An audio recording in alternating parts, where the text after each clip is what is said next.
Hello?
Time to say goodnight to all our company and to, let's see, Ian here, Pete Ferguson of the control room in Stroud. Special thank you to Justin in Zoomer Production. You will hear exotic Cleo Lane, Creole Love Song. No, I think it's Creole Love Call. Tall Paul Smith, whose group accompanied the Lady Ella to an historic Berlin concert, Bill Toll's orchestra, For All We Know. And until next Sunday evening at 7 on Zoomer Radio, I'm George Sternescu. left with the need and the want to say, I won't stop loving you.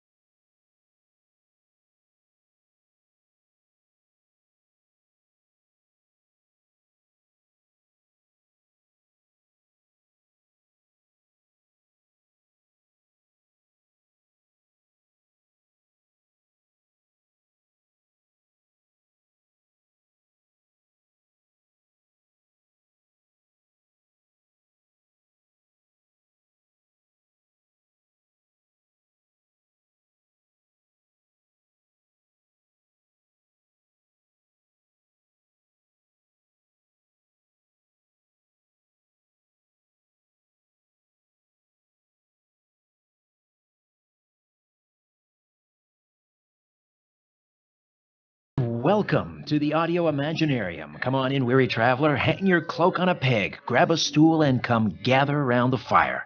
There are stories to be told, and you are among friends. Leon Bibby, the author of Adam Decoded Volume 2 and Adam Equals Alien, is standing by. He'll be with us for the full 2 hours, and we'll take your calls in hour 2 of the program. So don't call in just yet. Wait until the minute hand sweeps the next hour, and then we'll open up the phone lines and take questions and comments. This transmission is coming to you by way of my little studio beneath the stairs up in Thornhill, north of Toronto. Ian Robertson is behind the big audio board in Liberty Village. Ryan is producing the live stream from his lair in deepest, darkest East York. And Albert, I believe, is on a remote viewing experiment in Transylvania, which is my way of saying I have no idea where the mysterious, enigmatic, idiosyncratic Albert is, but he's always missed. My story producer, Albert, does a heck of a job. Hey, take a moment and check out the new website. We've given it a fresh coat of paint, strangeplanet.ca, and I think we've made it much easier to navigate. It's more mobile friendly, and at the bottom of the page, you'll see several big buttons. At the bottom of the home page, several big buttons.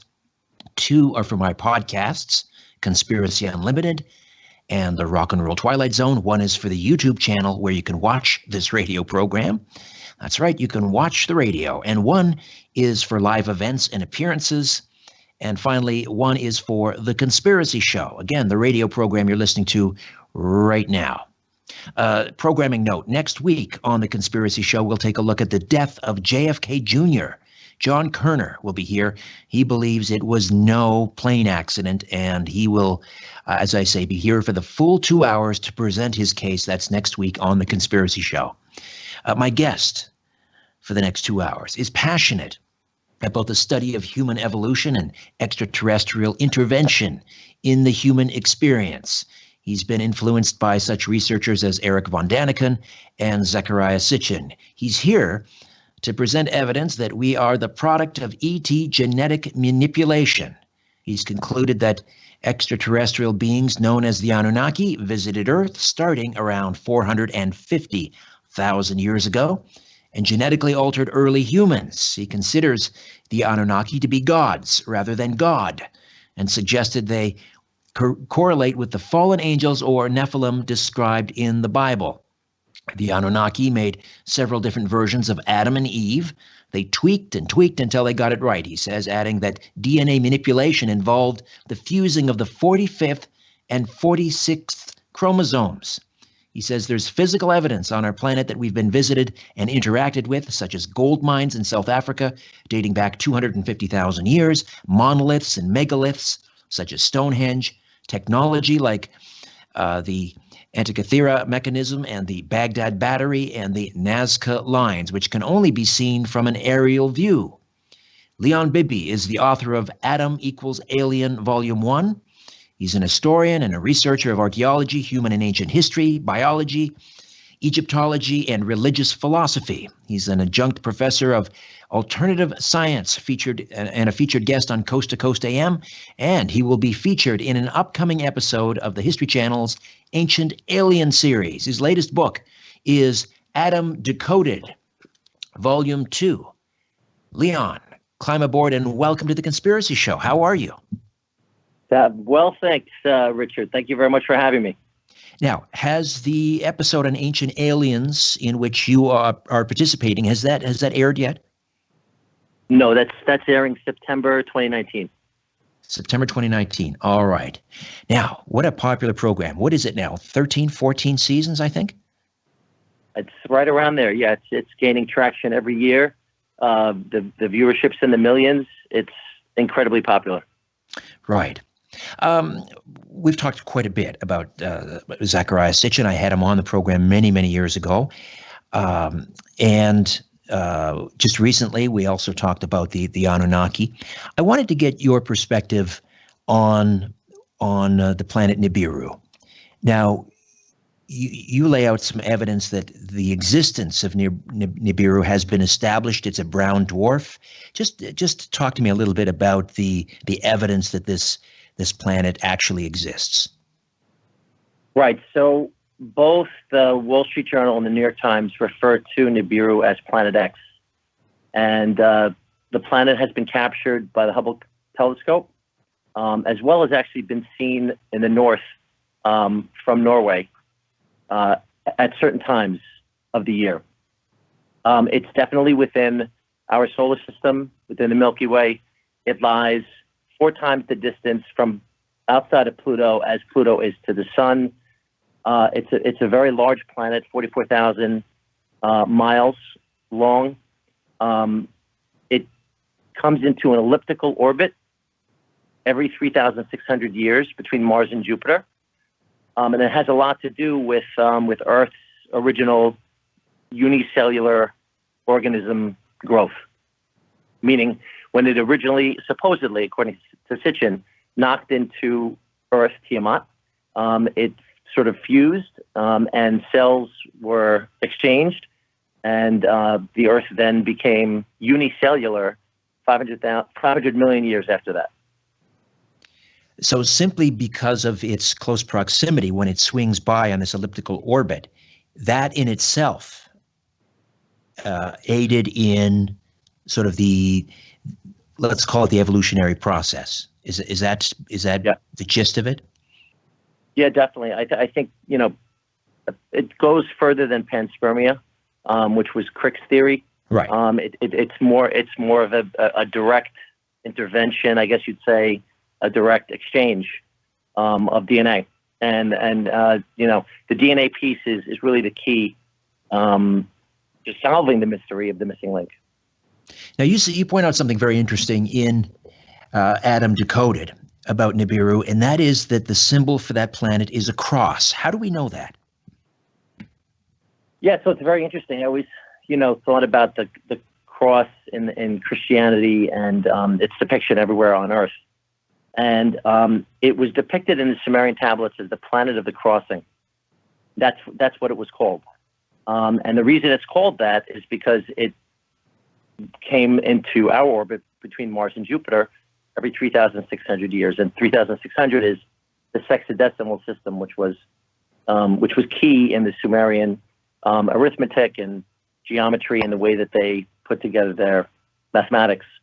And so it basically crossed into our orbit and basically causes a lot of flux and a lot of gravitational pull and problems among the planets, especially Earth.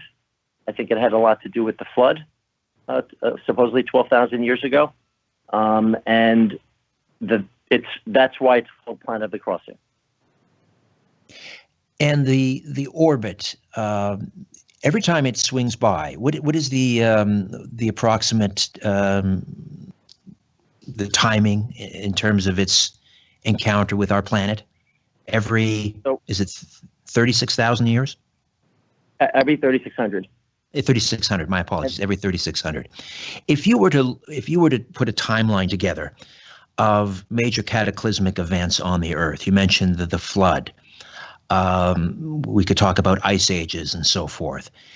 We could talk about major tectonic activity, major volcanic activity. Would it line up with the orbit of Nibiru and its encounter with Earth? I think so. I think it has a lot to do with it. I think starting from single cell in my timeline in Atom equals alien, I list a timeline from pages 1 through 6. It first starts out at 3.9 billion years ago, single cell bacterial development. And then there is multicellular bacterial development, 400 million BC. Ice ages do coincide with its elliptical orbit between Mars and Jupiter. So we do see, and I'll list the ice ages that are listed in the timeline. There's initially a planetary pole shift, 50,000 BC, which is 1,000 years, supposedly 1,000 years after Nibiru came into our orbit. The second was the cataclysm flood, 11,500, which coincides to within 500 years of the next shift. And then the last was, the last could have been 6,000 BC. So it does wrap around that same, timeline. Right. And when is it expected to swing by again, roughly? So hopefully never, but I listed in my book that I think it's going to swing at 3100 AD. Not till 3100. All right. Right. So these claims that it's coming by and it can be spotted by, and it has been spotted by various amateur astronomers and so forth, and there was even a conspiracy theory that some of them have been knocked off to prevent this information from leaking out. I mean, is it visible could it be visible at this point from any telescope? I think so. I've seen pictures of it from Earth. So I believe that, Hubble for sure. And I believe certainly the telescope in New Mexico, the Vatican telescope, some of those larger scale telescopes, I'm sure have pictures of it already. The fact that the New York Times and the Wall Street Journal have both printed the fact that it's calling it Planet X, saying that it contains carbon, nitrogen, and oxygen, and the fact that it's a similar body to Earth, definitely to me foretells that the people in the know. And I think if they do know about the Sumerian Tablets and what the Sumerian Tablets have said, that they certainly can tell that this is the same planet that's discussed in them. All right, Leon, we're going to take a time out. Stay put. We'll come back. Atom Decoded Volume 2 and Atom Decoded Volume 2 and Alien Equals Atom, or Atom Equals Alien, is the first book. We'll come back. Leon Bibby, my guest, for the full 2 hours. Stay with us on The Conspiracy Show. You're listening to The Conspiracy Show with Richard Sarrett from Zoomer Radio. Real questions about eye health deserve answers from real eye doctors in the Ontario Association of Optometrists. The warning signs of something serious. Zoomer asks what to look out for. Optometrist Dr. Tammy Labreche advises anyone experiencing dark spots or Now, cobwebs in vision I've put or this seeing off streaks as or long, flashes but now regular I need your eye help, and that's why we've joined Patreon. I have a small and very dedicated team of volunteers. Maybe you've heard of them. Albert Vinzel, my story producer, and Ryan White, my live stream producer. They come in every week without fail and work for nothing because they believe in the show. And I know you do too. So I hope you'll consider becoming a donor. A small pledge of $10, $20, or maybe even $50 a month will help us out enormously. I would be eternally grateful. My pledge to you is that we'll continue to follow the truth wherever it leads. Please check out our page at patreon.com/The Conspiracy Show. Again, thank you. Inspired interiors, up to 13-foot ceilings, rooftop patio with stunning views of the Trent Severn Waterway and Battawa Ski Hill. Minutes from the amenities of Quinte West, Belleville, and Prince Edward County. Battawa loves. Register now at livebadawa.com.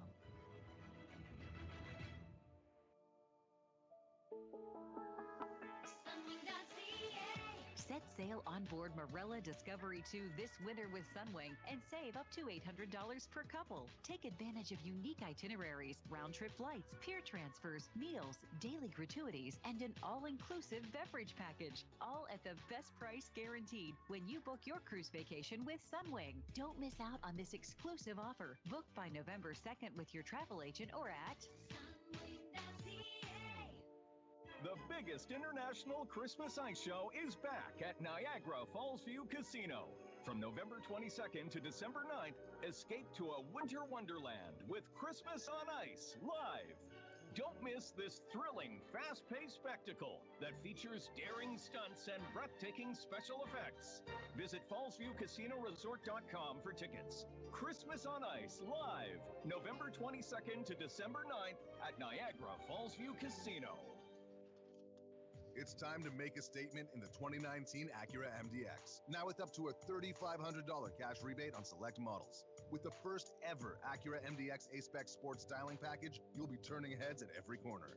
Get lease rates from 1.9% for 36 months or receive up to a $3,500 cash rebate on other select 2019 MDX models. Visit your local Acura dealer for a test drive or AcuraGTA.ca for details. Acura, precision crafted performance.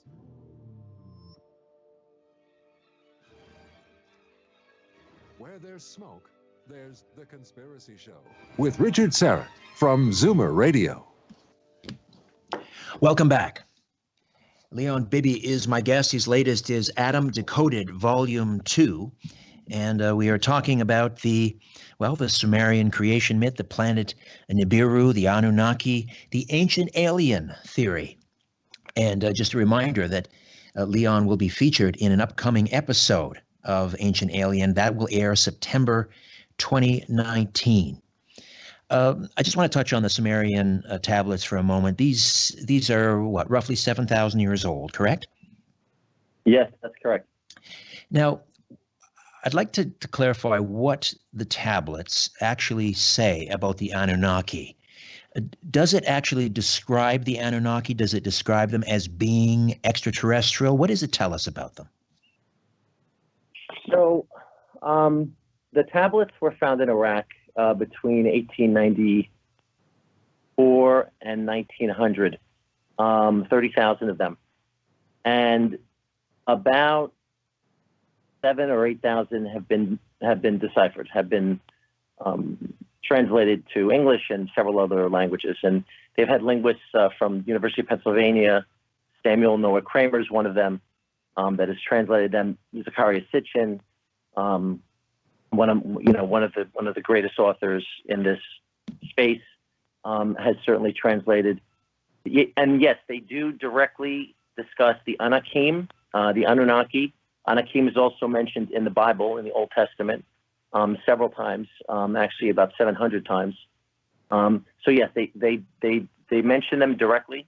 They mention that they are humanoid, that they are approximately 9 feet tall, bearded, pale skin, blue eyes, blonde hair, typically either blonde or red hair, very muscular, speaking a dialect similar to Hebrew, and very power hungry, very similar to humans today. There are sects that are power hungry and warlike, and then there are sects that are caring and loving and want to educate their offspring, basically the humans. And so, yes, they're directly discussed in the tablets. And Enki, Enlil are two of the main characters in the Sumerian tablets. Enki being sort of the pro-Homo sapien, pro-human god with a small g god, and Enlil being the tough, I believe him to be the god of the Israelites, jealous god, creating war and possibly even setting off nukes in Sodom and Gomorrah. So yes, directly discussed several times their life, their history, where they come from, why they came to Earth, which I find is fascinating. Right. Sort of on the same path as Earth. And yes, so many times discussed. And the purpose of them being here has to do with a gold mining operation, which Yep. connects to their atmosphere, which requires gold particulates. Correct? That's right, exactly right. I believe that they nuked their atmosphere to the point of losing their ozone. And even though they're so far away from our sun, from Pluto, they still have another sun, so they're a binary sun system. They have heat within their core, which keeps the planet warm, but they still nuked their atmosphere, their ozone layer depleted. They needed some sort of metal to blow up into the atmosphere that was light enough to push back heat because they were getting irradiated. They were dying from radiation. So they needed some metal that they could use to blow up and to hold back the heat. And gold is perfect because it's thin, it's malleable, it sustains heat. You know, we see them on all of our telescopes and our satellites and our and our rockets. We use gold on the outside to keep as a heat shield. So it's the perfect metal, and they didn't have that on Nibiru. They found it. It's funny. The Sumerian Tablets mentioned that it was very prevalent in what they call the hammered bracelet, which is our asteroid belt.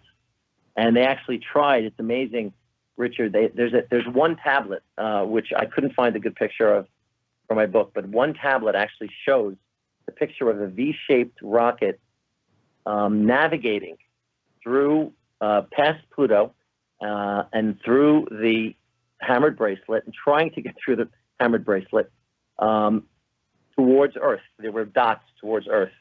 And they had a lot of trouble getting through the asteroid belt. Many of their ships were destroyed. So that initial mission failed because they wanted to land a ship on one of the asteroid belts and mine gold, but they couldn't do it. So they ended up then going to Mars, creating a way station there, and then from Mars to Earth. And it was they found it to be very prevalent in Africa initially. How did they know they would find gold here? Yeah, that's a very good question. I think that they initially sent out missions. From what I've read, they sent out missions. One of the Anunnaki named Alalu was, I guess, one of their first missionaries, and he literally would fly around in space to find where gold was. As far as how he knew how it was on Earth, I don't know. I guess he had some detector that was able to pick it up, but I'm not sure. And so the actual gold mining operation involved enslaving primitive hominids. Is that the idea? Yeah, basically, they initially had about 300 Anunnaki, 200 of which were called Ejiji in the Sumerian Tablets.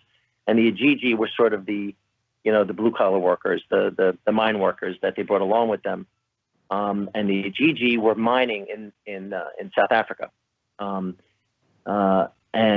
digging the ditches. And they couldn't just use lasers to get through the ground and then get the gold out. They had to do it sort of by mining, by manual work.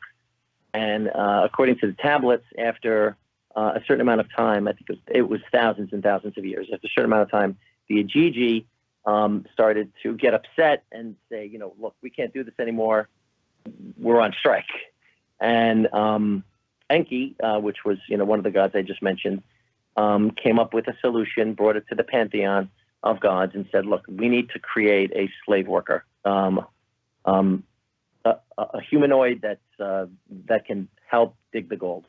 And so basically they tried several times using their own DNA with primate DNA, and then failed several times because of the way they were doing it with crystal jars versus clay jars. And then they were inseminating Anunnaki eggs in Anunnaki sperm in primate uterus. That didn't work. and then several times, and these depictions where you see humans with one leg and humans with three heads, and I believe were all true. I believe that they were all mistakes that they went through the thousands of years from 432,000 BC to about 270,000 BC in trying to create a Homo sapien that's not too intelligent, but that could mine and hear and speak to a degree, but just do the manual work. And is there evidence of these gold mining operations, for example, or we would expect to find evidence of a gold mining operation dating back 250,000 years ago? Where is the evidence for that? Yeah, there actually is evidence in South Africa of mines. It's interesting to note that Michael Tellinger, has mentioned in several of his books that there's actually human bones found 80 feet, 90 feet down in these mines that are 200,000 years old. And so when I read about that, my first thought was, what would any rational human being be caught 80 feet down in a mine, 80,000 years ago? Those aren't the priorities. Priorities are, getting food, shelter, procreating, these things, not digging gold. And what about what about the technology? Because this is obviously an advanced race of humanoid. They would, one would suppose, have access to some pretty sophisticated mining equipment. Has anything like that been found underground? No, no, they haven't. They haven't found any sophisticated equipment, which I find to be interesting. It appears that the Anunnaki took everything back with them, but there is direct evidence, and I have it in my book, Adam Decoded, but direct evidence in the pyramids, the Giza pyramids, where there have been huge saw marks, electrical saw marks, 9 feet, 10-foot saw marks that have been initiated, and then there's been a mistake, and then pulled out, and then started again in granite, in 9-foot, deep granite, which is impossible, 3,000-4,000 years ago with copper tools to have done. There's also pictures of laser holes that are threaded exactly as lasers are today, with diamond-tipped laser heads. And so it's impossible to create these holes through 9 feet of granite or dolomite without a diamond-tipped laser. Even today's, what they call these sound oscillating lasers can't even do what they did 200,000 years ago. There's a very, very good engineer named Christopher Dunn. I don't know if you've had him on your show before, but he's written several books about the Giza pyramids and about how he believes that they act as machines, or acted as machines. And he's an electrical and mechanical engineer, and he talks about how the thread marks in these holes, in these boring holes, are incredible, and the symmetry within these holes basically replicate them using vibratory and oscillating and sound to create 500 times faster drill bits speed than we can do today. So it's just incredible the amount of evidence that at least exists, in the Giza pyramids. Adam Decoded, Volume 2, is Leon Bibby's latest book.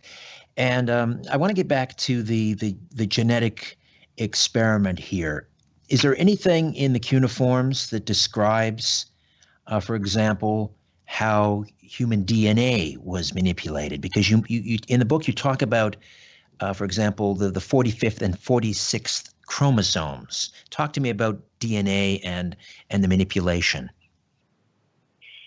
So the Sumerian Tablets talk in poetry, actually, which is very interesting, but they talk about how Enki produced a human through his, they call it heavenly essence.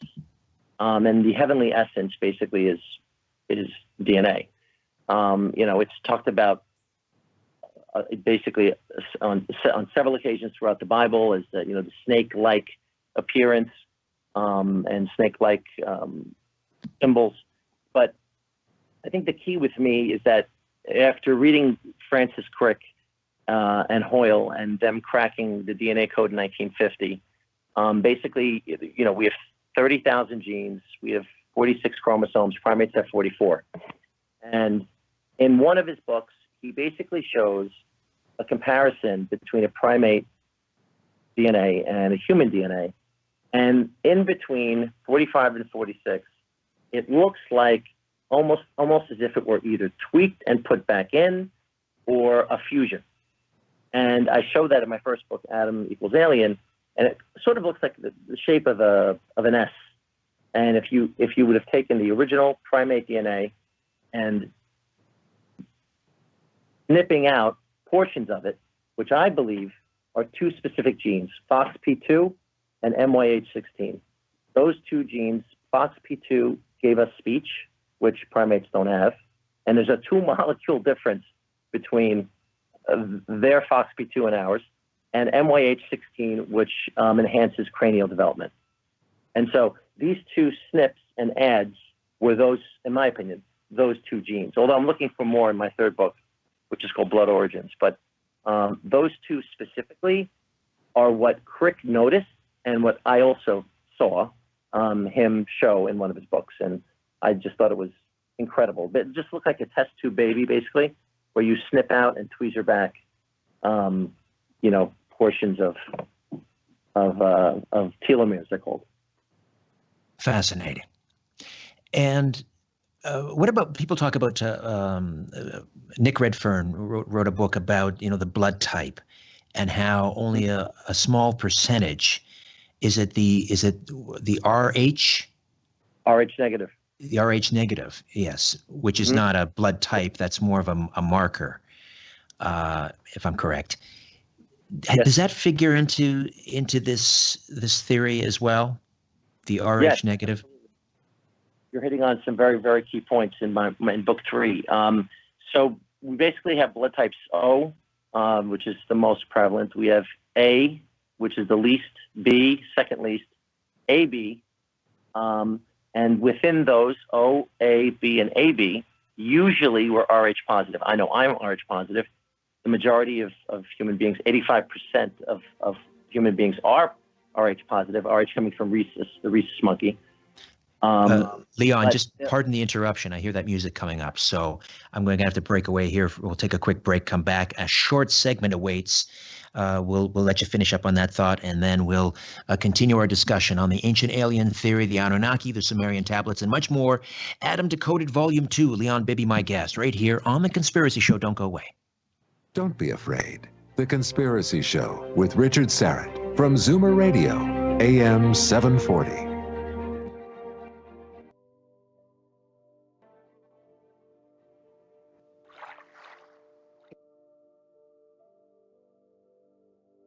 Hey, if you love rock and roll and you love mysteries, you're going to enjoy my podcast, The Rock and Roll Twilight Zone with Richard Syrett. New episodes drop every Wednesday at midnight, 12 a.m. Eastern. It's part of the Jericho Network, as in Chris Jericho, the wrestler from WWE. Check it out, The Rock and Roll Twilight Zone with Richard Syrett. It's now available on Spotify. You can also access it through my website, strangeplanet.ca. The Rock and Roll Twilight Zone with Richard Syrett.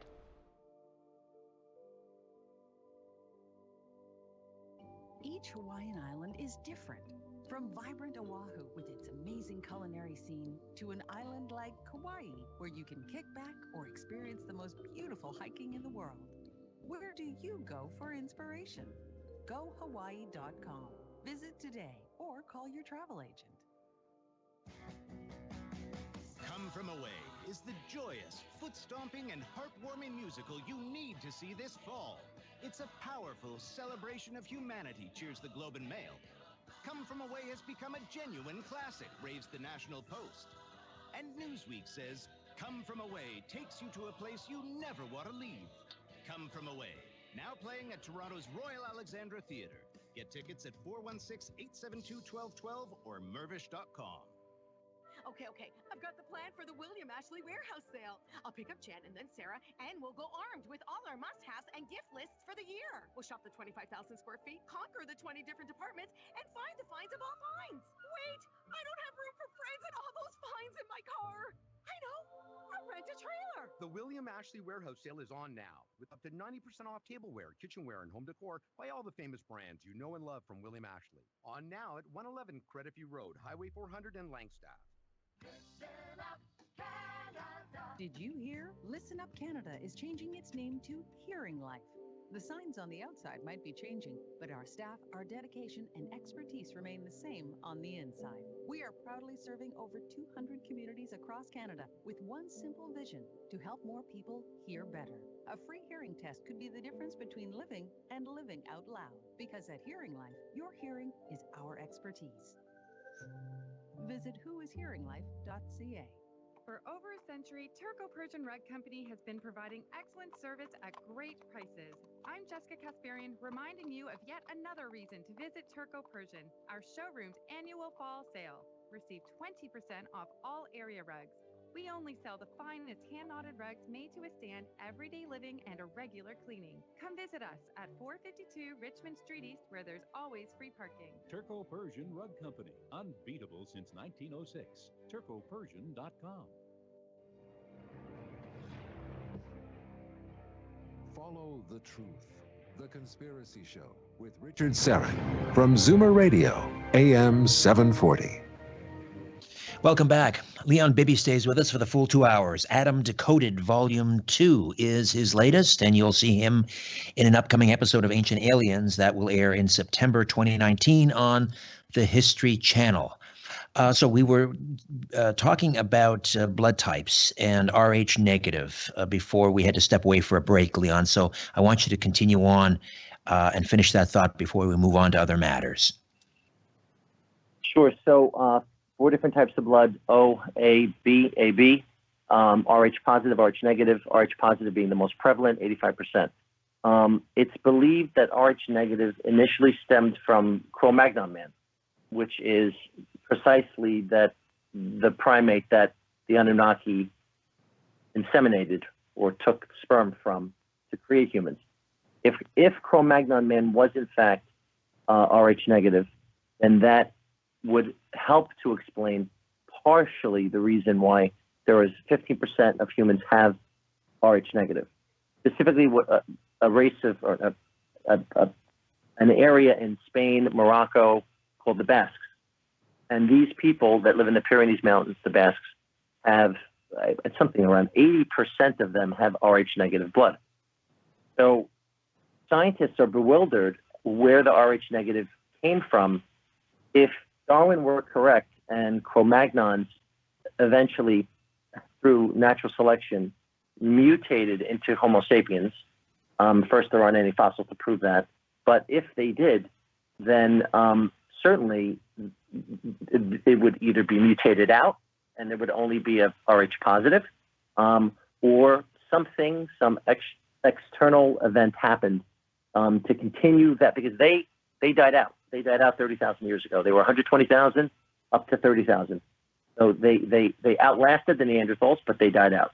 We know that. So they died out. So if they died out, how did the Rh negative then continue to the Basques? We don't know. And for the 50% that are not Rh negative, that are Rh positive, how do we explain that? I think the Rh negative, if it did come from the Anunnaki, which I think is a very reasonable theory, then that would have passed down, and I think Nick Redfern is right on the money, passed down from the original humans, from the the several Noahs that were created, down through, the several Adams that were created, down through Noah, Moses, Jesus, and then through the bloodlines, specific and only blood to blood, keeping within themselves. And so I believe that the Rh negative is an external blood that came through and that were kept within bloodlines to maintain power, to maintain history, to maintain, familial genetics. All right. Now, I'm a Bible-believing Christian, and I believe the flood was basically God deciding to chlorinate the gene pool because the fallen angels had commingled with the daughters of men and created this genetic hybrid, these offspring, the Nephilim. And so in the ancient alien theory, how is the flood explained? I mean, is it Enlil basically upset because Enki created or helped create, I guess, along with the Lady of the Earth, Ninmah, created this genetic hybrid? Yeah, it's a very good question. From what I've read in the tablets and the Bible, Old Testament, New Testament, it seems as if Enlil never liked humans from the start. It was opposed to the idea of creating humans to begin with. Didn't want them to be too smart, which is, I think, part of the reason why, we have 90% of our DNA turned off, basically, quote unquote, turned off. But he didn't like them. They were too, quote unquote, noisy. It's mentioned in the Sumerian Tablets that they created too much noise. The Tower of Babel, I think, is one of the precursors to the animosity. And it's interesting. I have in my book, my second book, Adam Decoded, that there's a depiction in one of the Sumerian Tablets of a missile. And the depiction starts underground and goes over underground, and the top of the missile, the rocket, is above. And so the Tower of Babel, in my opinion, was an attempt by humans to create a rocket to go up to heaven, quote unquote.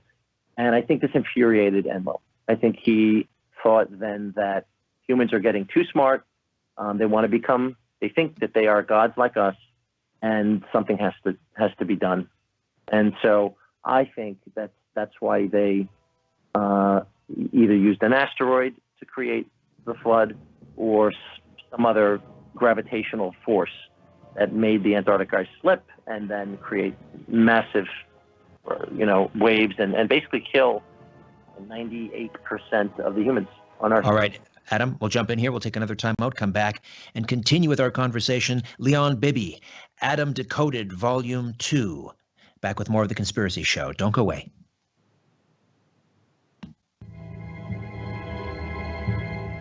Beaming across North America, The Conspiracy Show with Richard Serrett from Zoomer Radio, AM 740. Give your family the gift of clear vision at your neighborhood Pearl Vision. Right now, they're offering 40% off lenses with a complete pair purchase. And as always, they carry the stylish brands you love and trust, like Vogue, Ralph Lauren, Polo. Hey, can't get enough of conspiracy and paranormal talk? Well, you don't have to wait an entire week to listen to me on the radio. I have a podcast called Conspiracy Unlimited, and it drops 3 days a week. Brand new episodes every Monday, Wednesday, and Friday. Conspiracy Unlimited. You can check it out and listen and subscribe at conspiracyunlimitedpodcast.com. conspiracyunlimitedpodcast.com. But it's available everywhere you get your favorite podcasts. You can also access it through my website, strangeplanet.ca. Conspiracy Unlimited. Don't miss it. Sounds like a committed fella. I'm grateful for his advice. I don't think we could have finished on time or on budget without him. She'd be lost without you, David. Or living in a different house. Build a relationship with Royal Home Improvements and start planning your next project together. Royal Home Improvements has been doing what they do since 1969. I think their experience shows their work is excellent. Royal Home Improvements. I believe we have a recommendation. Only if I get to keep David. You hear that, David? You're on the way to being husband number 4. Royal Home Improvements. Call 416-236-4400 or visit royalhomeimprovements.ca. Luxury rental lofts are coming soon to the historic Batashu factory, just 15 minutes from Prince Edward County. Upscale loft-inspired interiors, up to 13-foot ceilings, rooftop patio with stunning views of the Trent Severn Waterway and Battawa Ski Hill. Minutes from the amenities of Quinte West, Belleville, and Prince Edward County. Badawa Lofts. Register now at livebadawa.com. It's time to make a statement in the 2019 Acura MDX. Now with up to a $3,500 cash rebate on select models. With the first ever Acura MDX A-Spec Sports Styling Package, you'll be turning heads at every corner. Get lease rates from 1.9% for 36 months or receive up to a $3,500 cash rebate on other select 2019 MDX models. Visit your local Acura dealer for a test drive or AcuraGTA.ca for details. Acura, precision crafted performance.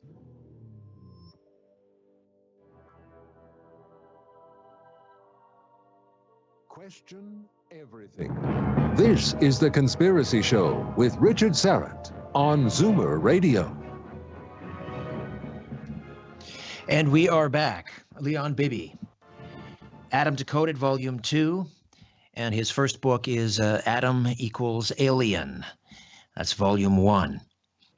All right. We are going to open up the phone lines at the top of the hour. Questions and comments for Leon. He stays with us for the full 2 hours.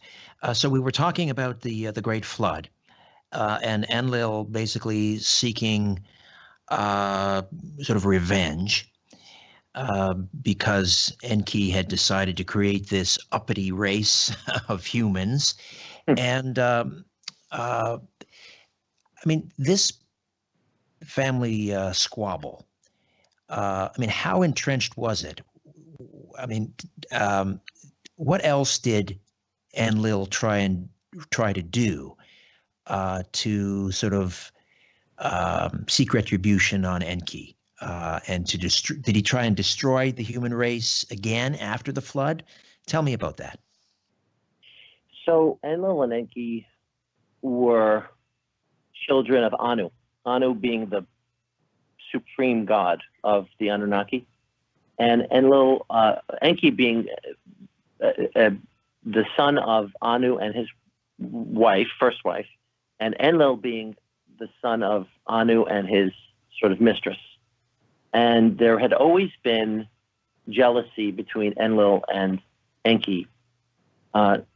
Enki thinking that he should be the one sole leader. And Enlil seems to be favored by Anu, because when they came down to Earth, Anu specifically gave Enlil,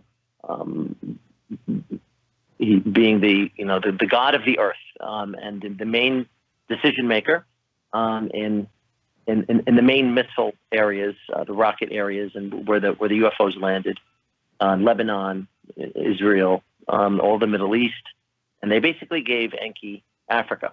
So they sort of gave Enki the oversight of the mining, which was the toil, the hard work. And Enlil sort of became that jealous god and overseeing all of the ships coming in and out, the energy needed to keep the ships going, which I think was through pyramids, etc. So there was always animosity between Enlil and Enki. And there was infighting between these gods as well. It's mentioned several times in the Sumerian Tablets, in the Mahabharata, the Indian sacred text. It's mentioned the flying Vimanas shooting each other with missiles of mass destruction. It even mentions nuclear attack on each other in Israel. And there's a chapter in my first book, Adam Equals Alien, called Vitrification. And vitrification shows a picture of it used to be a mountain in Israel in the Negev desert, which is now almost sliced off as if it were as if it looked like a volcano, and it's just sliced off, and the top having all these remnants of vitrified calcite and glass. And Israeli geologists have no idea where this could have come from because there's no volcano there. And there wasn't any crater signifying a meteorite or anything of that nature. So they're bewildered. There's also vitrified glass in Africa, in the deserts in Africa. So there's definitely proof that there was nuclear bombs thrown between exchange between the Anunnaki, and then as it relates to your first question, did it happen after Tower of Babel? I think it did. I think Sodom and Gomorrah was a direct nuclear attack on the humans, and it's obviously mentioned in the Bible where Lot's wife turns around, becomes a pillar of salt, which I find is very, very interesting because in Hebrew, salt means vaporized. Another word for salt is vaporized. And the words that they used in the Bible, basically that the blinding light and other words that they couldn't eat, humans couldn't eat afterwards, became sick, vomited, just to me are just direct. It's a direct signification that's radiation from a nuclear blast. That's some sibling rivalry. I know I have a brother, but I would never do that. Hurl around a few nuclear bombs. Yeah, we just put a piece of tape down the middle of our bedroom, and we say, "You stay over there, and I'll stay over here," but not Enlil and Enki. And what about? I also sorry, wanted to say, Richard, I found it really interesting. I want to mention this. I don't know if you've ever heard this, but Robert Oppenheimer, in 1952, who was the father of the nuclear bomb in New Mexico, had a speaking engagement at University of Rochester, and he spoke to a big group of people about how he felt after exploding the bomb. And somebody asked him, and it's all written down in the meeting. How did you feel about being the father of the first nuclear bomb? And he answered that that he was not proud of creating the nuclear bomb, but that this was not the first. Right. And he said it clearly. Right. So he knew. Now, what about getting from Earth to Nibiru today? Is that still possible? Does Nibiru need to be in our vicinity, or can we use stargates to get there? How would that work? I think they use stargates. I think the pillar of the Dome of the Rock in Israel. I think that it's my presumption that is this was a stargate. That's one of the reasons why this dome is so. First of all, why it was covered with gold was that it was a signification to UFOs that this is a spot. This is a stargate. I believe that was a stargate. There are other stargates, Chile, Peru, that I've read about. But yes, a stargate I think is obviously the most efficient way of doing it. I personally I haven't read into how it's done. I'm certain that it uses the Einstein-Rosen bridge theory, and that's how they manipulate time and space to get there. Or you can obviously fly at light speed or greater than light speed to get there. Not sure how many light years away they are, but it's way past Pluto, so I think it would take a long time. In your book, Adam Decoded, you say that Nibiru is heaven. Explain. I always wondered what heaven was, and I always thought as a child, and even before I started reading heavily about this, I always thought heaven was sort of the sky and the clouds, and I never really pinned heaven as being a planet.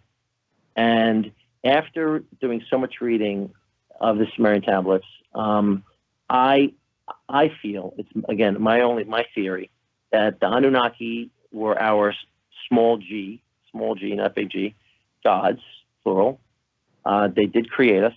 This is pre-religion, pre-Judaism, pre-Christianity, pre-Muslim faith. And if they did, and they are from Nibiru, then I believe that the humans that were developed and from them worship them as their god or gods, and that heaven was the place where they wanted to go. I think that this is why the Egyptians embalmed their dynasties as mummies. I believe that they were encapsulating the DNA. And even though that their bodies died, I still believe that their DNA was capable of being reused, either on Nibiru or on Earth again. And so I sort of equated Nibiru to heaven. And so that's what I think, humans thought heaven was. Is it inhabitable for humans? Is it hospitable to humans? Would it be? That's a really good question. I don't know. I from what I've read, carbon, oxygen, nitrogen. So it's got three of the main components that humans need. How much oxygen? I don't know. I do know that Earth's gravity is such that it creates a stress on these telomeres, which are connectors between two DNA strands. So the Anunnaki, when they came here, were aging quicker than their norm. And they lived tens of thousands of years. They're 500 million years ahead of us, which is significant. I'm sure that they figured out how to extend their lives almost to, they're living forever. They were capable of dying, which is interesting, but they were aging here. And I think that there's a lot of stress on their body, and that's why they kept leaving and coming back. So I think that humans probably could live on Nibiru, maybe in certain encapsulated buildings, but I think it is possible. You have a photograph in Adam Decoded. It is reportedly the only photograph taken from Nibiru's surface. Tell me about the origins of that photograph.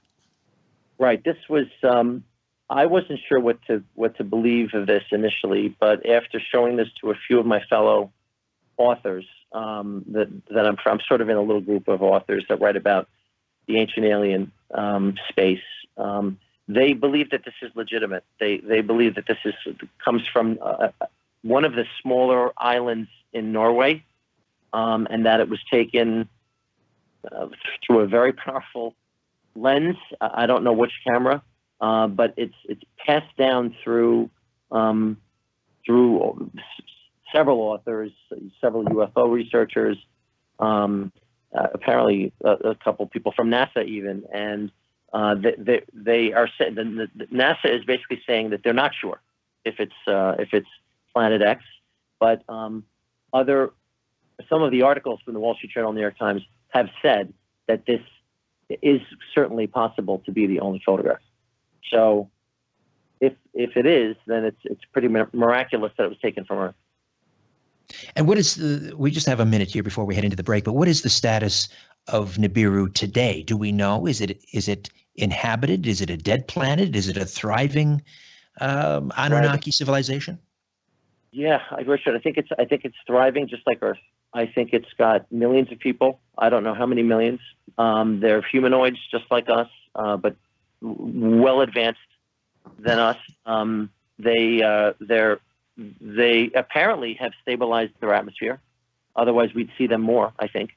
The last Anunnaki left 200 BC, but many of them left 2000 BC. So the last group left 200 BC. So we haven't seen them for 2,200 years. But yeah, I believe that they're living there. I believe that they probably stabilized their atmosphere, and they're headed back. They're coming back, folks. All right. Leon stays with us in hour 2. We'll open up the phone lines, questions and comments.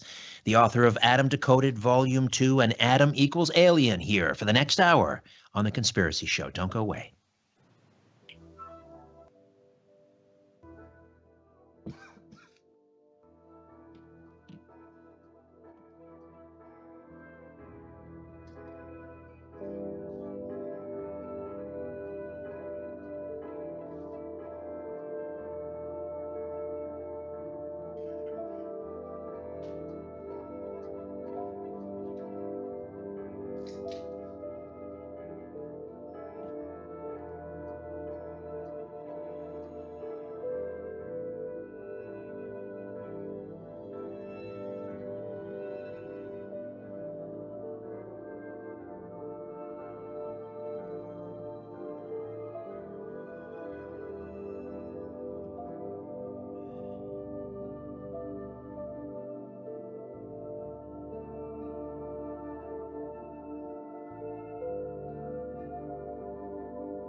Live from Toronto, Canada, Earth. The Conspiracy Show with Richard Sarrett on Zoomer Radio. Hey, thanks for inviting me into your home. Long-haul truck, RV, camper, taxi, your parents' well-appointed rec room. You know, the one with the wood paneling and the beer fridge and the hi-fi. Your loft, that greasy spoon just off the interstate, and your cabin in the woods. A big howdy-do to all of you listening in on our flagship station, Zoomer Radio, 740 megahertz on the amplitude modulation band, 96.7 on the frequency modulation band. Hi to those checking us out on one of our affiliate stations across North America, those who take the Conspiracy Show with you on your mobile device with the Conspiracy Show and Zoomer Radio apps, both free downloads, by the way. Hello to all of you watching us on the live stream on our YouTube channel. Please hit that red sub button. And hello to all of you in the YouTube live chat. However, and wherever you're listening or watching, I bid thee the warmest of welcomes, and I thank you for your fine company. Hey, we are now on Patreon, patreon.com. Please visit our page there, patreon.com/The Conspiracy Show, and support us if you can. And a special thanks to Denny, our Star Chamber supporter. Thank you, Denny, in Augusta, Maine. Check out my podcasts if you haven't already. Conspiracy Unlimited drops every Monday, Wednesday, and Friday. Conspiracy Unlimited. And you can listen and subscribe at conspiracyunlimitedpodcast.com. And the Rock and Roll Twilight Zone, new episodes every Wednesday, part of the Jericho Network, available on Spotify and the Westwood One podcast app. Or you can go to strangeplanet.ca and you can access it there as well. Leon Bibby is here for the second hour, and we're going to open up the phone lines, questions and comments. Let me give you those numbers, 416-360-0740. That's for the Greater Toronto Area. Again, 416-360-0740. And toll free from out of town and just about anywhere, 1-866-740-4740. 1-866-740-4740. I'll also take questions from those in our YouTube live chat as well. So get those questions and comments ready. So you mentioned, Leon, that the last Anunnaki, they left roughly 2,000 years ago. Why did they leave? I think they couldn't survive after the last blast, after Sodom and Gomorrah. I think it created such turmoil for them. It actually created flooding. So all the mines in South Africa became flooded. They could no longer mine gold. It's interesting, though, that they found gold on the opposite side of the earth in Lake Titicaca in Bolivia.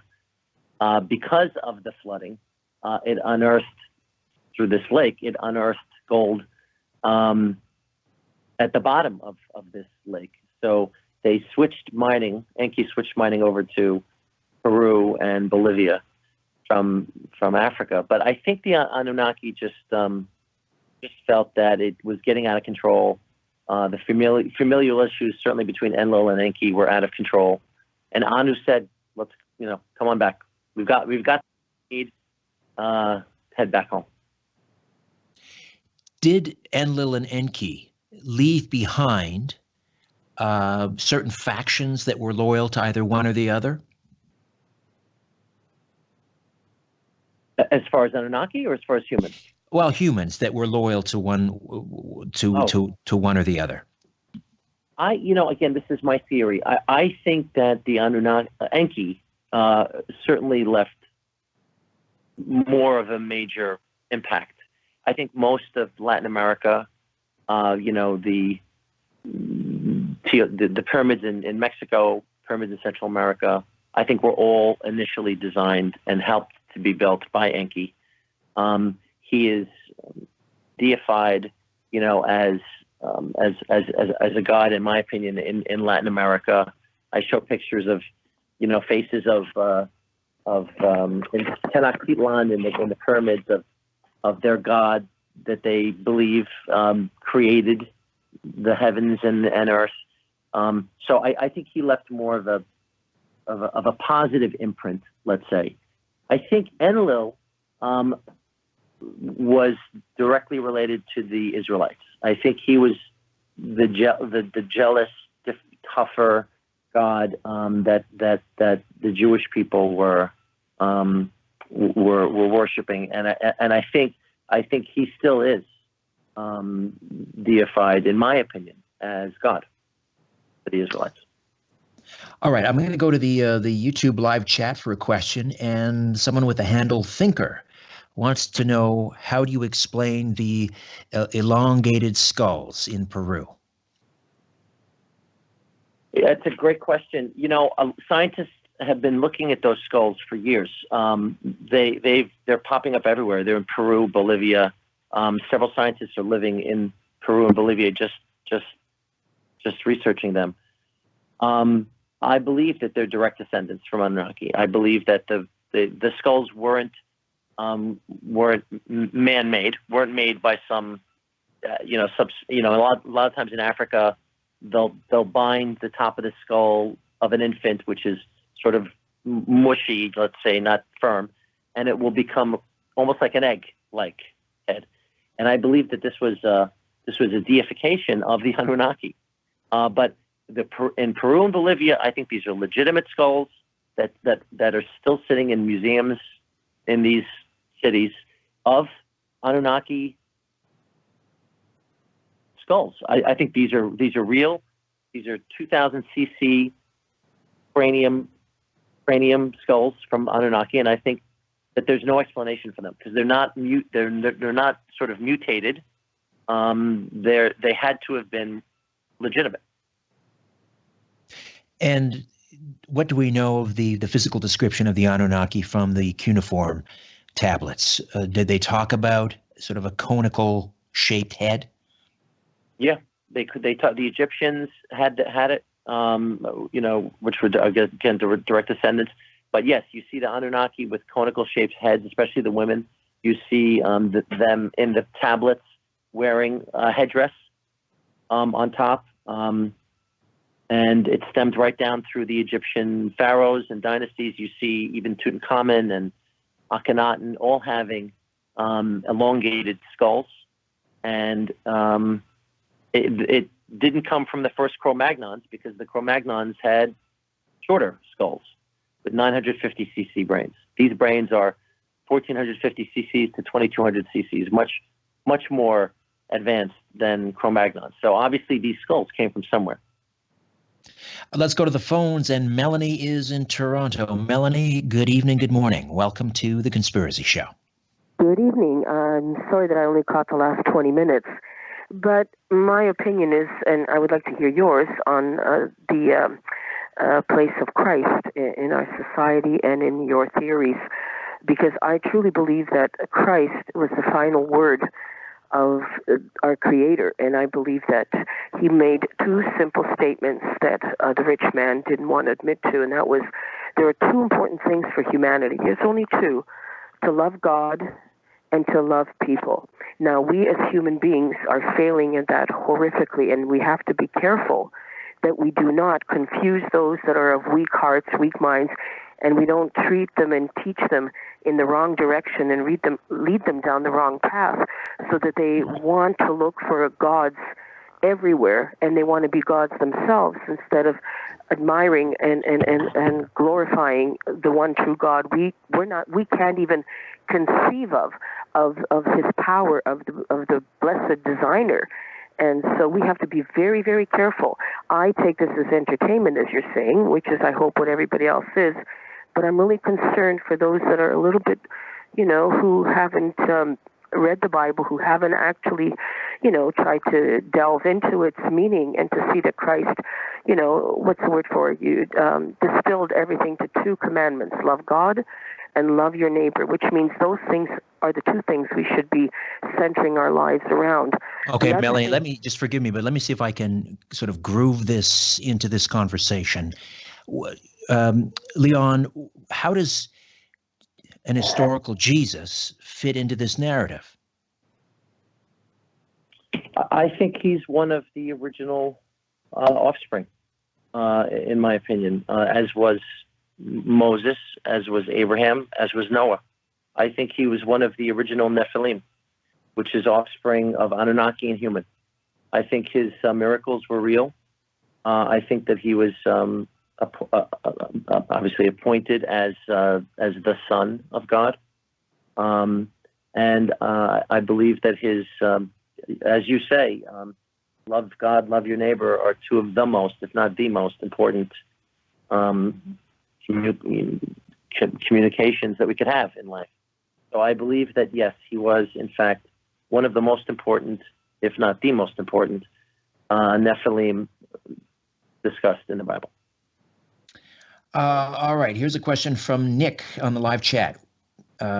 What do you think about the pyramids being used for extraterrestrial communication? Why did the Anunnaki build the pyramids, Leon? So the pyramids, in my opinion, were energy devices. And they needed to use the ley lines of the earth to emulsify that energy that's beneath the earth now, everywhere on the earth. And if you notice, all of the pyramids, and there are 10,000 pyramids on the earth, some very small and some very large. Some you know about, some you haven't seen yet. But there are 10,000 pyramids, and they all lay along these ley lines, these energy grids. Several people have written books about ley lines and about the energy grids. But I believe that the pyramids were used to create energy, to basically power up their ships, power up their lasers, power up their civilization. So it's just interesting that a couple of the authors that I discussed in my book, two of which, one is an electrical engineer and one is a chemical engineer, Christopher Dunn, talks about the pyramids using piezoelectrical energy, creating hydrochloric acid and hydrogen fuel, similar to how the fuels that what the sun uses as energy. And he proves this by showing that there's remnants of hydrochloric acid and gypsum in both the king's and queen's chambers. So there must have been a reason to create these remnants. Cadman talks about the pyramids as being a water pump, almost like a catalyst for water energy. And he also shows remnants of salt and iron and even gold in the pyramids. So they were definitely used, in my opinion, as energy. I find it very interesting that the top portion of the Giza pyramid is missing. I think that it was, if you look at the pyramid right now, if you look at pictures of the pyramid, you'll see that it's missing some sort of a capstone, they call it. And I believe the capstone was a crystal, was crystalline in nature, and that it used the power generated inside of the pyramid to connect the other pyramids with that same power. All right, Leon, stay put. Adam, Decoded Volume 2, the book. More of our conversation after this, and your questions and comments when the Conspiracy Show continues. Stay with us. In a democracy, we elect officials so we can sleep at night. So why are you up? 416-360-0740 or toll free at 1-866-740-4740.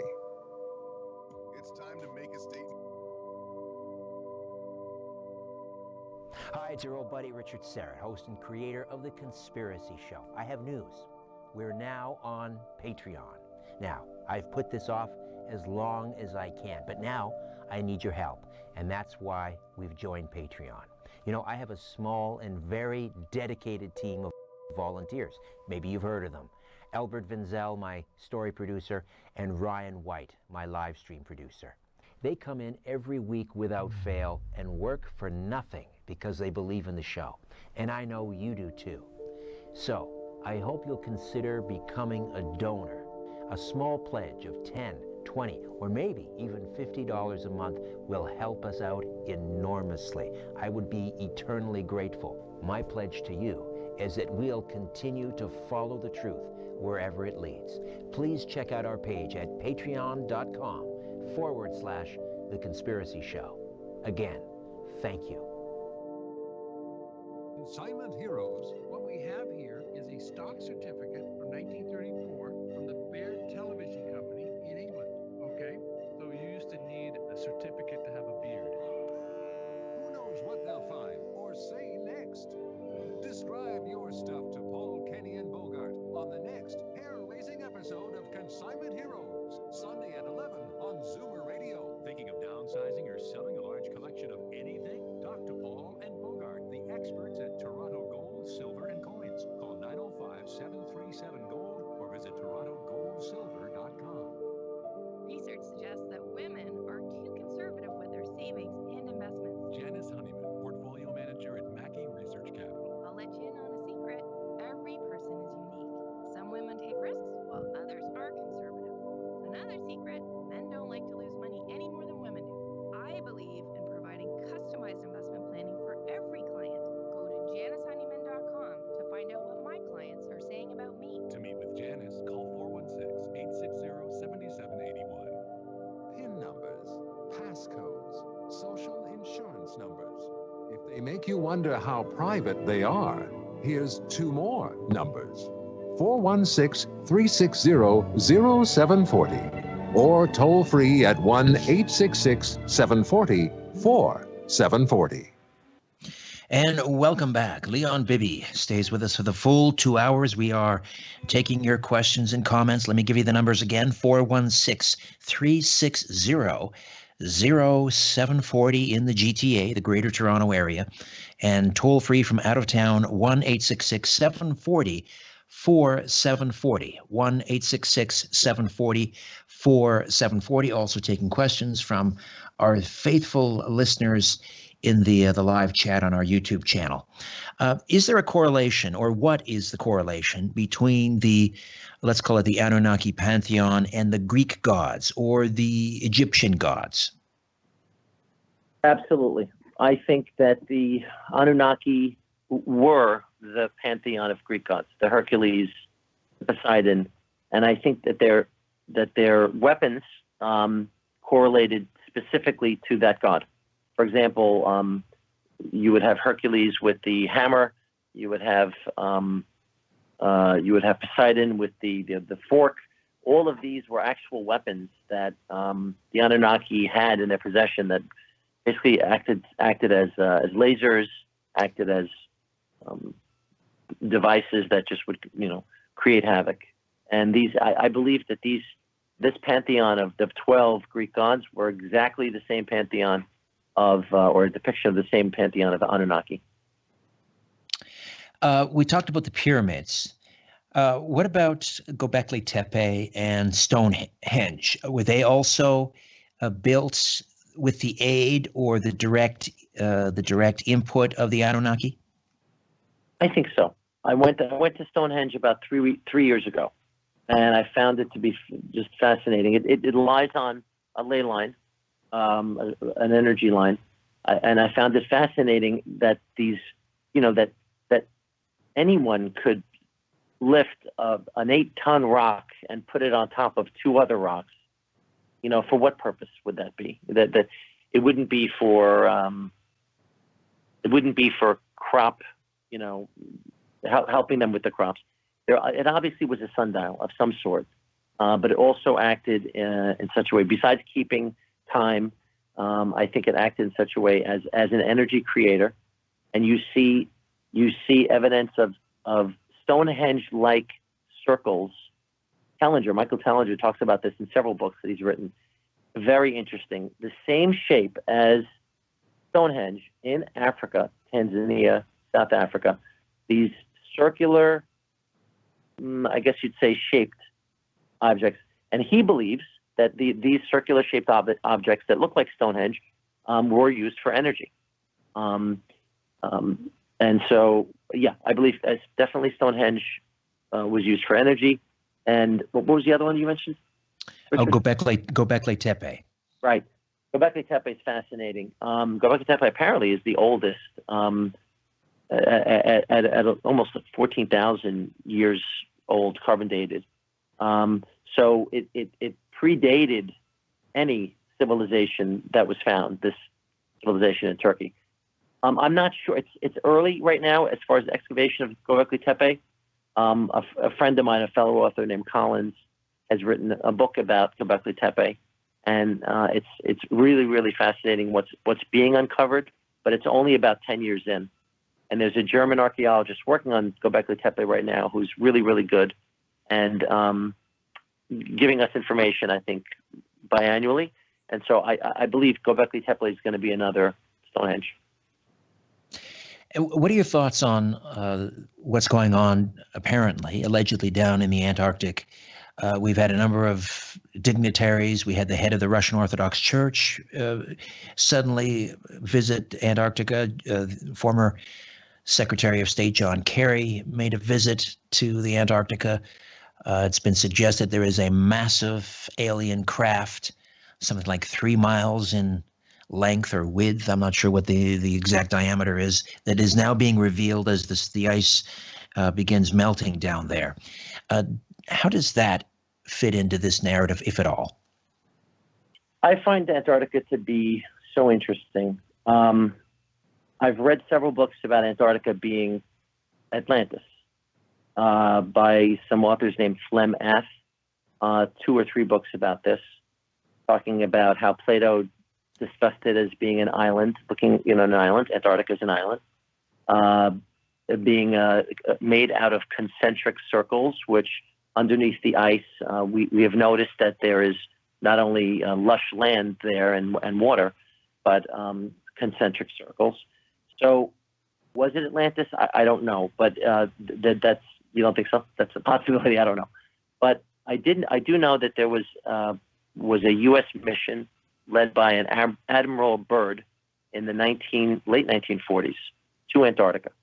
And he went with, I think, 5 or 6 battleships, 2 or 3 ice crushers, and several planes. And I do know that Admiral Byrd came back saying that there were ships, UFOs, that came out of the water and fired upon him and his ships. He lost 3 battleships, I think one ice crusher, and several planes. It was not the Nazis that were supposedly in Antarctica at the time as well.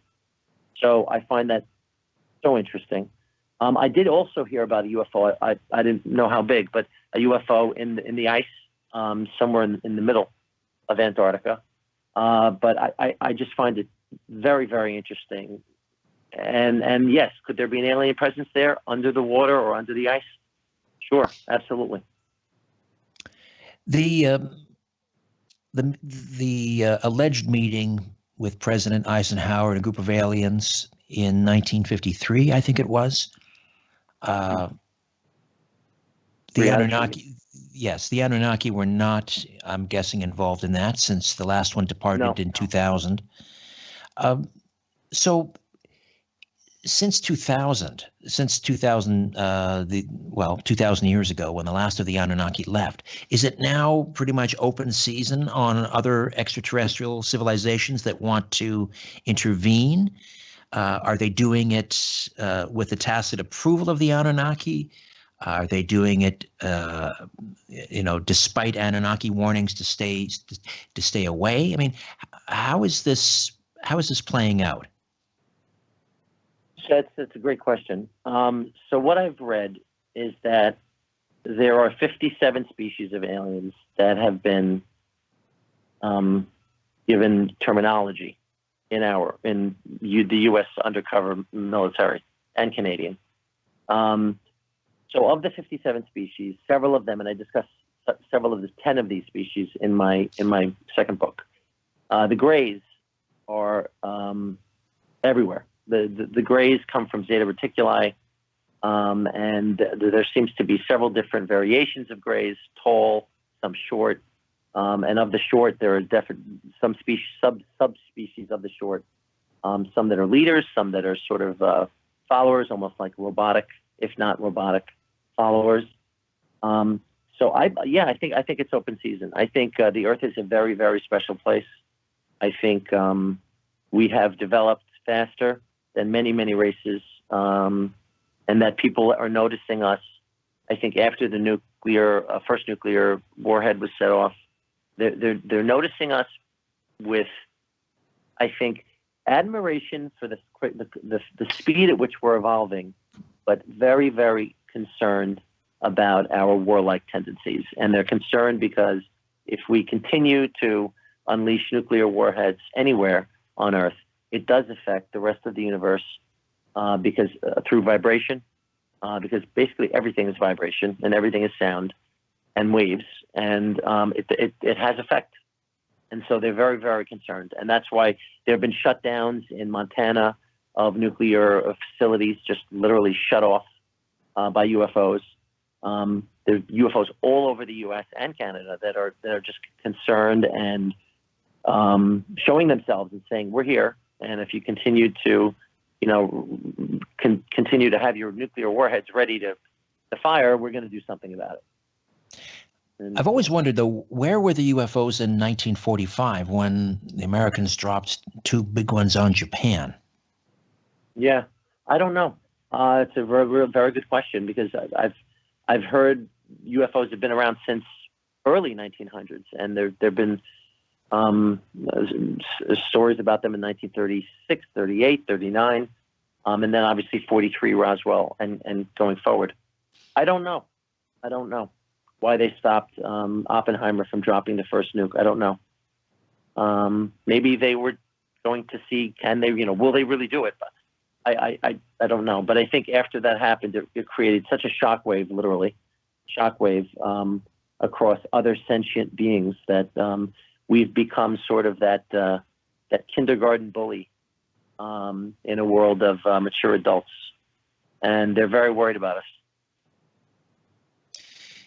Getting back to the 53 treaty or arrangement that was made, is that where permission was given to certain species to abduct humans? Yes. From what I've read through Freedom of Information Act documents in Washington, in fact, there was a treaty between our president and their ambassador, one of the Greys ambassador, were called the Greada Treaty, and Greada, GRE signifying gray alien. And this treaty was a direct exchange on the U.S. The U.S.'s part. The U.S. wanted military information, lasers, chips, anything that would help them in the military sense. And the Greys needed DNA, human DNA, cow DNA, which is very, very similar to human DNA. And the United States apparently told them they can have X amount of human DNA and no more. And apparently the Greys didn't follow along with that. No kidding. Yeah, I would think that treaty would have expired by now, or should have. Jacques Vallée and a growing number of people who research in this space, who write about UFOs and ETs, Dr. David Jacobs, Nick Redfern, are coming around to believing that there is a deception going on here with ETs. Vallée wrote a book called The Messengers of Deception. Dr. David Jacobs believes that the alien abduction phenomenon, which has been sort of described as, I guess, some sort of a step in consciousness or consciousness raising. A lot of people in the UFO community believe that there's nothing nefarious about alien abductions, but you have then people like Dr. David Jacobs and others who believe that there is a alien-human hybrid program going on, and this is all sort of a precursor to an invasion. So as I say, more and more people coming to this realization that there is a deception going on. What are your thoughts? I agree. I think there's a deception. I think there's a lot of very, very bad tendencies. The fact that they're not keeping with their word, based upon the Greada Treaty is to me tells you can't trust any of these gray aliens. I have read about other aliens, however, that are tall whites. We call them the tall whites from Andromeda, that apparently are very positive and want peace and love and the procurement of information and education and evolution. And so I have read about other species that are very fond of Earth and sort of feel, I guess, with all of the intergalactic information that I've read, stemming from Orion and Sirius, right? So several species have stemmed from Orion and Sirius, and then have moved on to the Zeta Reticuli, the Nibirus, to other planets. I think everyone sort of wants to have a little imprint on our little galaxy, part of the galaxy, and Earth being a really important one. I think we're very special, and I think that they not only are looking for resources in the form of DNA from cows or humans, but or raw metal resources. I think that they're very interested in our speedy development, how quickly we've developed, and moving from the third to the fourth to the fifth density of intellect. I think that they're all right, Leon, I got to jump in here. Apologies. We'll take a break. We'll come back and continue. Leon Bibby, Adam Decoded, Volume 2. Back with more. Stay with us. Big Brother is listening, and so are you, to The Conspiracy Show with Richard Sarrett from Zoomer Radio. To speak with Richard, call 416-360-0740 or toll free 1-866-740-4740.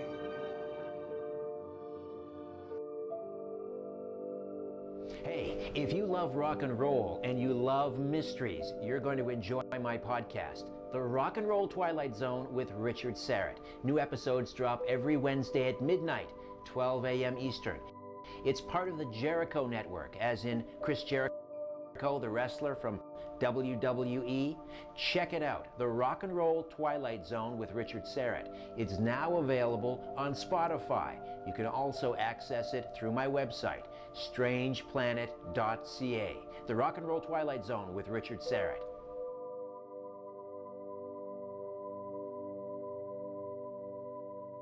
Hose and recycling.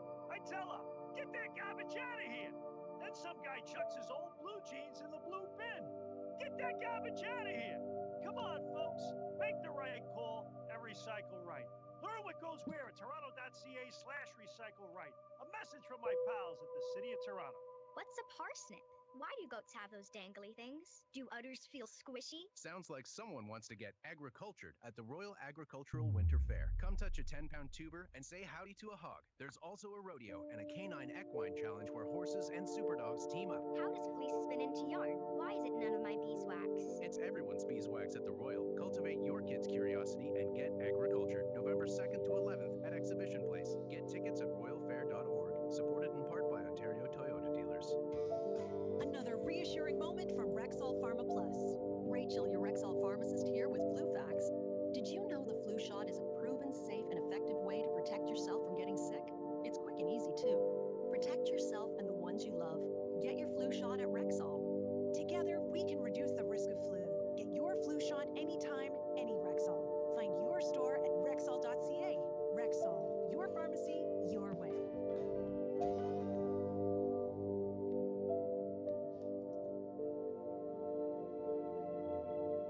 Different views make great conversation. This is The Conspiracy Show with Richard Sarrett on Zoomer Radio. To speak with Richard live, call 416-360-0740 or toll free at 1-866-740-4740.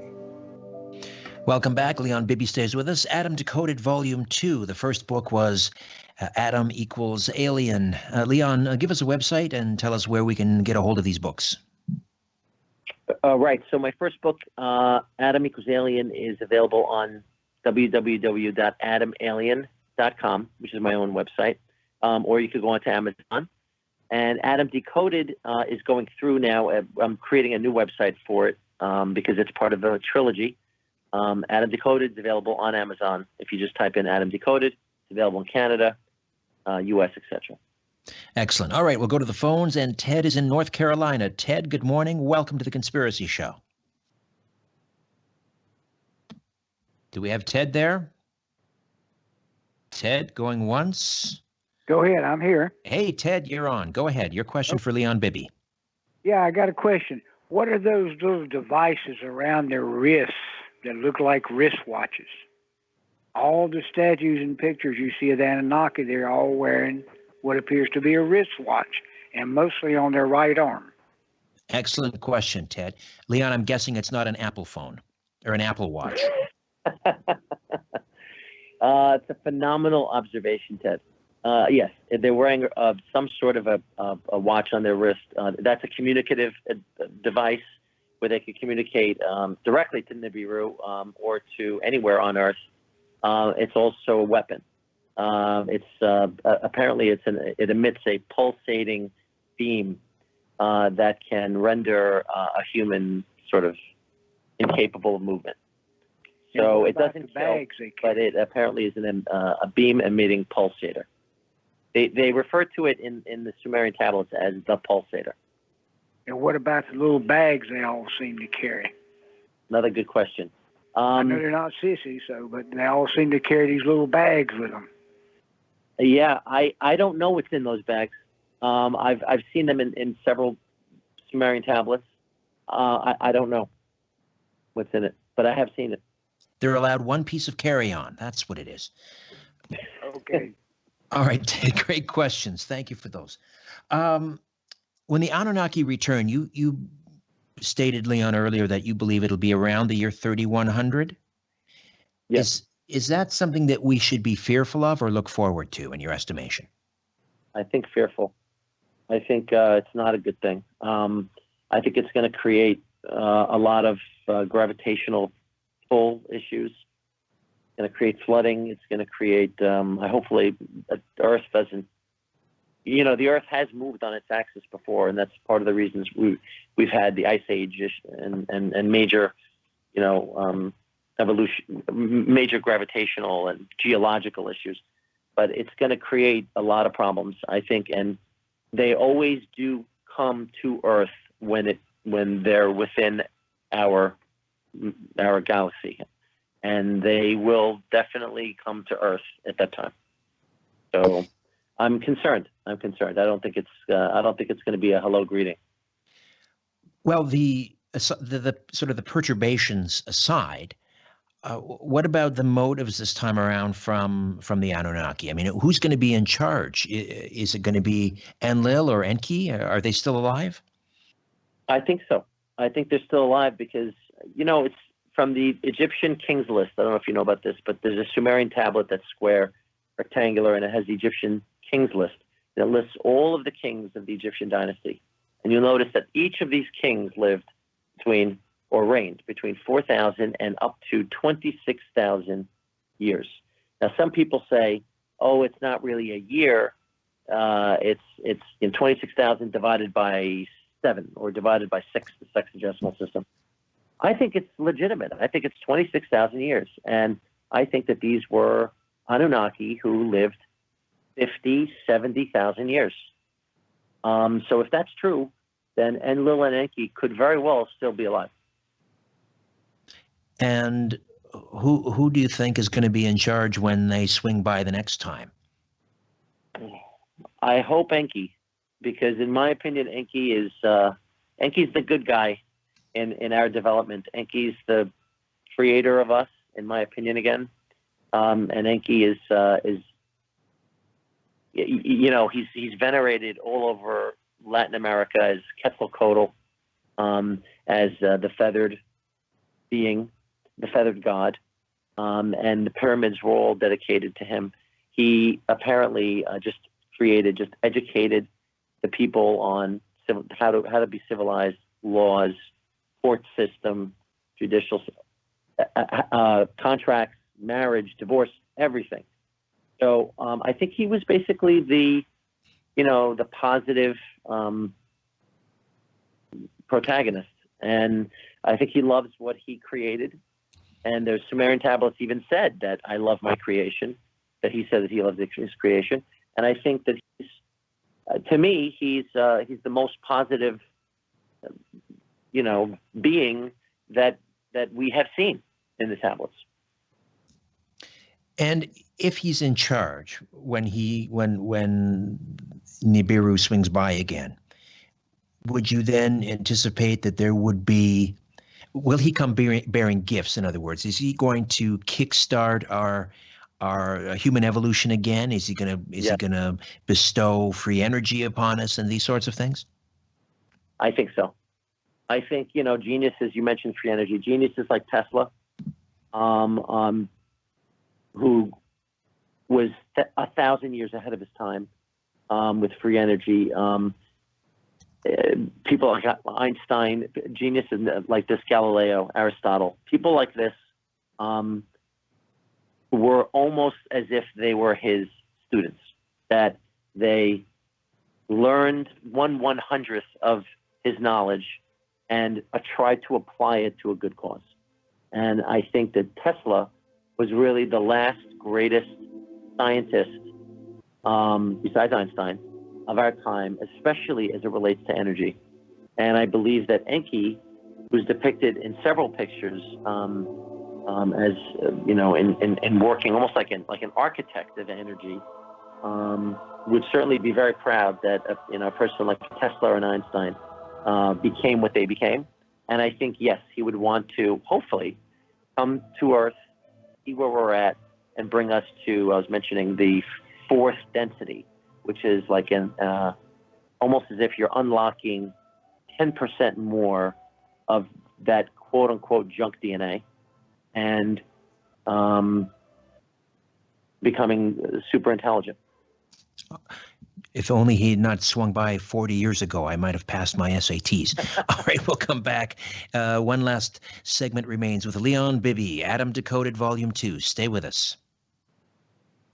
You're listening to The Conspiracy Show with Richard Sarrett from Zoomer Radio.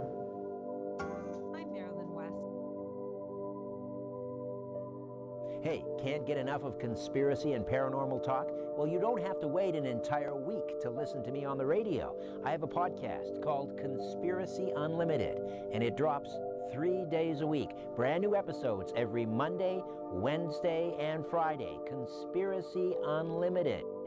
You can check it out and listen and subscribe at conspiracyunlimitedpodcast.com. conspiracyunlimitedpodcast.com. But it's available everywhere you get your favorite podcasts. You can also access it through my website, strangeplanet.ca. Conspiracy Unlimited. Don't miss it.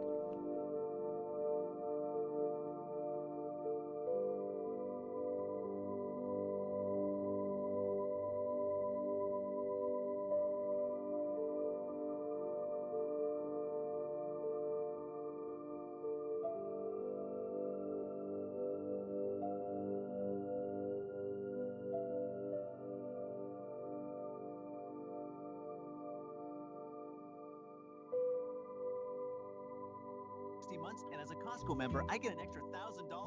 Yep. Okay, Smarty Pants. Did you know it also includes winter tires, rims, and sensors? No, I didn't. You're pretty smart. No, you are. The Ford Smart Choice event. For details, visit your local Ford store or Ford.ca. Costco offer ends October 31st. Questions about your furnace? Call in Reliance Home Comfort. Vivian asks, can a new furnace really help me save on energy costs? It really can, Vivian.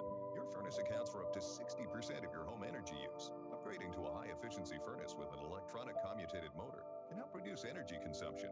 If it's time to upgrade, right now you can get up to $3,500 in savings and rebates on a featured furnace. When you need help fast, call on Reliance. Conditions apply. Visit RelianceHomeComfort.com for details. Shaking the world and seeing what falls. This is The Conspiracy Show with Richard Sarrett from Zoomer Radio. All right, Leon Bibby stays with us for a short while yet. Adam Decoded Volume 2 is the book, and we are opening the phone lines, questions, and comments for Leon at 416-360-0740. 0740. In the Greater Toronto Area, last call to the phones, 416-360-0740, toll free from just about anywhere, 1-866-740-4740, 1-866-740-4740. We'll also take questions from our YouTube live chat room. The Mayan calendar and the Mayans, any correlation between the Mayan calendar and the Anunnaki? Yes. Yeah, it's a great question. You know, many people were concerned that 2012 was it going to be the end of the world, etc. It just so happens to be the end of what's called the precession, which is 25,920 years. And this precession basically is a solar precession of time, meaning the Earth's progression over 25,920 years in relation to the sun's orbit. And so the Mayan calendar, which was almost like a computer, besides keeping time, it also advised when to fertilize their crops, acted almost as a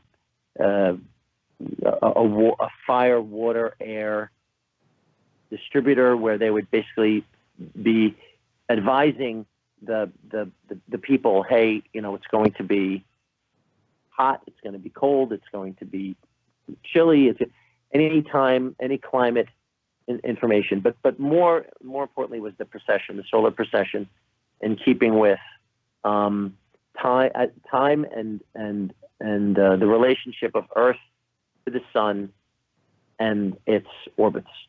And so this was so far ahead of its time. It only could have been constructed, you know, by the Anunnaki, in my opinion. The vast majority of the cuneiforms, the cuneiform tablets, I believe, are in the London Museum. I mean, they're not for public eyes, correct? Yes, correct. Why do you suppose that is? What's on those cuneiform tablets perhaps they don't want us to know about? Oh, that's just so interesting, Richard. I just think that there's, you know, I didn't used to be this way. I used to be a sort of a layman, just believing what I heard on television and on the news media. And now today, a lot of times I don't believe it at all. I just think that the information in the Sumerian tablets is so powerful and so real that if taken word for word would basically shake foundations of science and religion to a degree. And I think that even though the Sumerian tablets predate religion, I think people's, you know, you're a religious Christian. I'm a little bit religious too. The woman we heard before, religious. I think it would, I guess I wouldn't scare them, but it would just basically tell a different story rather than the story we've read from the New Testament or the Old Testament. And the plural form of gods, and it says it, you know, on the cover of my book, Adam Equals Alien, then God said, let us make man in our image and in our likeness. That's what it says in Genesis. It says that also several other times. So the plural is listed more as a you know, pluralistic deity versus a monotheistic deity. And I grew up believing in one God and only one God. And after reading the tablets, it opened my mind up to several gods with a small g, but several gods being our creator. And I think that this information is very powerful, and that this information will probably be scoffed as mythology. But if it's not mythology, and my first chapter in my book Adam Decoded was myth or mythology, and I believe myth or history, and I believe that this myth is history. All right. If you take extraterrestrial out of the equation and you substitute extraterrestrial for interdimensional, let's just leave Nibiru aside for a moment. It still lines up pretty closely with what the Bible is saying. Because if we're talking about interdimensional, then we're talking about perhaps an angelic realm. And so then casting the Nephilim as as the offspring of fallen angels and humans, it all makes perfect sense. In other words, some might argue, okay, the ancient alien theory is kind of trying to shoehorn their story into the biblical narrative. And the only thing that separates the ancient alien theory really from, let's say, the biblical narrative is extraterrestrial versus interdimensional. What are your thoughts on that? That's really interesting. I think you can. I think you can discuss the Nephilim and the angelic, as you mentioned, interdimensional beings. Very, very interesting what you just said, because I've read several authors that have said the same. That it's may not be exact, corporeal beings from another planet. It may be intergalactic, angelic, as you say, beings, or sentience. I don't know the answer. I think it's really, really interesting. I like what you said about there being a timeline symmetry, which I agree with. And listen, I believe in most everything the Bible does say. There are just some things in it that I think that are a little off and maybe goes against some other paragraphs. And so that sort of gave, lifted up one eyebrow and said, something's up. And maybe, just maybe, there's more than one author here. And so that's what really got me thinking. All right, let's say hi to Wayne in Scarborough. Wayne, welcome to the Conspiracy Show. Yes, good evening, gentlemen. I'd like to ask your guest quickly, these Anunnaki, okay, how does it fit in? If they're the small g god, what about, as the Aboriginal people believe, as the Bible says, the one supreme creator God? Mm-hmm. Like, where did they come from and how were they created? Yeah, I believe in the big G too. I believe in the big sentient architect, master architect of the universe. I do. I don't believe it's human. It is, I think it's a sentience, intelligence, master architect, but I don't think it's human. I don't know anything more than I do know that the Anunnaki believed that there was a big G too, and so did several of the species of extraterrestrials that apparently have communicated, with us, have told us that there is a master architect that has created the universe, and it's more of an energy, a light, than a human. And so, yes, I do. I do believe in the big G. And so, where does it come in? I think it's the master architect of the extraterrestrials and of us. Okay, thank you. Thanks for the question, Wayne. Thank you. LetterTube, that's his handle, not his given name, I'm assuming. LetterTube on the live chat on the YouTube channel says that there are 30,000 Sumerian tablets in one museum, but across the globe there are many, many more, and more still in the ground in Iraq. Do you believe that there are still scores of these tablets still buried in the sands of Iraq? And was this perhaps the reason that just prior to the Gulf Wars, beginning in the early 90s, was this the reason that Saddam Hussein had called for a team of German archaeologists? They were in Iraq just prior to the war, but it was never disclosed what they were looking for. Is this perhaps what they were looking for, more of these Sumerian tablets? Or perhaps were they looking for a Stargate? And is that the real reason for the Allied invasion of Iraq? They were also looking for that Stargate. Where did you hear that information? The German archaeologists? I remember reading that just after the first Gulf War broke out, that Saddam Hussein had summoned a team of German archaeologists to Iraq. Mm-hmm. I think it's so interesting that you just mentioned that. Very few people know that. I have heard that. I'll get to that in 1 second. Sitchin said that there were about 200,000 tablets, and your listener is correct. 30,000 have been found since 1896. As far as the U.S. and going to war with Iraq, I think yes. I think one of the biggest reasons, besides oil, that we went into Iraq had nothing to do with weapons of mass destruction, had to do with these tablets, and that they were in Baghdad and apparently a Stargate as well in Iraq. Not what city in Iraq, but it was one of the 12 cities that the Anunnaki originally inseminated. And it was interesting because there was a book written recently about a covert secret operation between the U.S. and it may have been Germany going into Iraq and finding something besides tablets, finding they believe to be a Stargate.